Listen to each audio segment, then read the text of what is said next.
Shalom saudara yang terkasih, kiranya damai sejahtera Tuhan beserta dengan kita semua. Saudara, menemukan adanya pemimpin wanita di tampuk pemerintahan di zaman modern sekarang ini tentu bukan lagi sesuatu yang mengejutkan.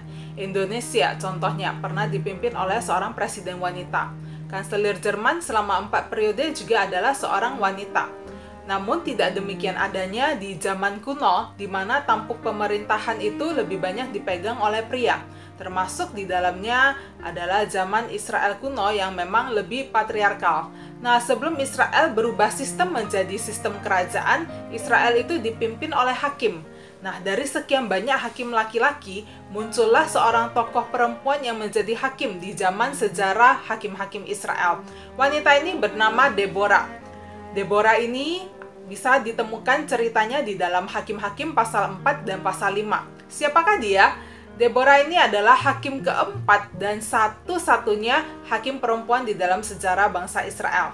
Dia ini biasa duduk di bawah pohon kurma dan orang Israel sering datang menghadap dia untuk berhakim. Sebenarnya tidak banyak yang diketahui tentang kehidupan pribadi Deborah selain kalau dia itu sudah menikah dan suaminya bernama Lapidot. Nah, selain hakim atas Israel, Deborah ini juga seorang nabi perempuan. Seorang nabi artinya dia sebagai penyambung lidah Allah untuk menyampaikan isi hati Allah kepada umatnya. Nah, pada masa Deborah menjadi hakim, bangsa Israel itu ditindas oleh seorang raja Kanaan yang bernama Yabin.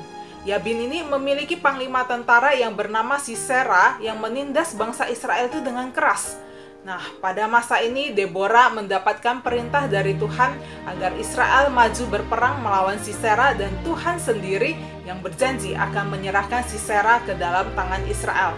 Nah, ketika Deborah mendengar perintah Tuhan, dengan segera dia memanggil Barak dan berkata kepadanya, "Bukankah Tuhan Allah Israel memerintahkan demikian?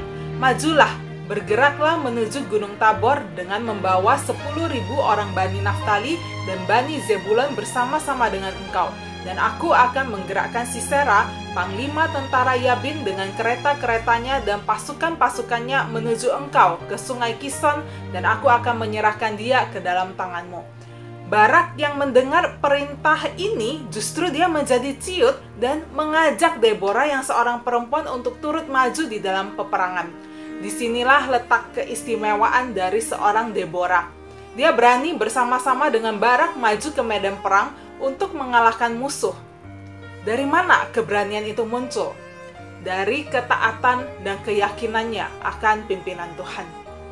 Ketika Tuhan berfirman, Deborah sama sekali tidak ragu.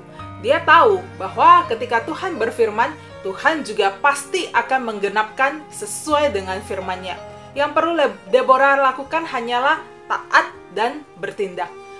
Mungkin ada yang berpikir, ya tentu saja Deborah bisa taat, sebab kan dia nabi Allah. Tuhan berbicara langsung kepadanya. Sedangkan kalau kita hari ini, kita kan berbeda dengan Deborah. Saudara, bukankah ketika kita percaya kepada Yesus, Roh Kudus itu diberikan kepada kita dan Dia tinggal di dalam kita? Roh Kuduslah yang mengingatkan kita akan segala kebenaran. Bukankah firman Tuhan itu juga sudah diberikan kepada kita? Semakin kita mengenal firman-Nya, maka kita akan semakin peka dan kita akan semakin mengerti apa yang menjadi kehendak Tuhan. Semakin kita bergaul dekat dengan Tuhan, semakin kita juga akan peka dengan suara Roh Kudus yang menuntun kita.